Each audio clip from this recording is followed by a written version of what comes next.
मनु और शत्रुपा त्रेता युग में दशरथ कौशल्या हुए। सरयू नदी के तट पर स्थित अयोध्या महाराज दशरथ जैसा सुयोग्य राजा पाकर खिल उठी थी। कौशल्या के अतिरिक्त महाराज की 2 और रानियां थी, कैकेयी और सुमित्रा, किंतु उनकी कोई संतान न थी। कुलगुरु वशिष्ठ ने समस्या का निराकरण करते हुए महाराज को पुत्रेष्टि यज्ञ करने का निर्देश दिया। विधिवत यज्ञ प्रारंभ हुआ। स्वयं अग्निदेव प्रकट हुए। राजा को उन्होंने चरु प्रदान किया। राजा ने चरु का आधा भाग कौशल्य को दिया। आधे भाग को पुनः 2 भागों में विभाजित कर एक भाग कैकेयी और दूसरे भाग को फिर 2 भागों में विभक्त कर कौशल्य और कैकेयी के हाथ पर रखते हुए उन्होंने सुमित्रा को दे दिया। यज्ञ सफल रहा। तीनों रानियां गर्भवती हुई।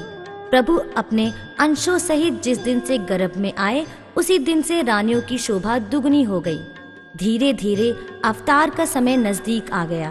पुनीत चैत्र मास के शुक्ल पक्ष की 9वीं तिथि थी। दोपहर हो चुकी थी। शीतल मंद सुगंधित ब्यार बह रही थी। देवता लोग आकाश में आकर प्रभु की स्तुति कर चुके थे।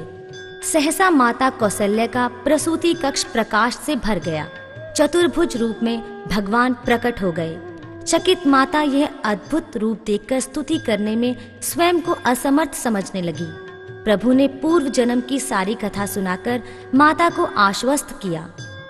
माता के कहने पर वह दिव्य चतुर्भुज रूप लुप्त हो गया और एक अनुपम सांवला सलोना शिशु वहां रुदन करने लगा। महारानी कौशल्य को पुत्र उत्पन्न हुआ। यह समाचार पाकर राजमहल ही नहीं अपितु समूची अयोध्या आनंद सागर में लहराने लगी। इसी बीच प्रभु के अन्य अंश भी माता कैकेयी और माता सुमित्रा की गोद भर चुके थे। संतान के लिए तरस रहे महाराज दशरथ एक साथ 4 पुत्रों के पिता बन गए।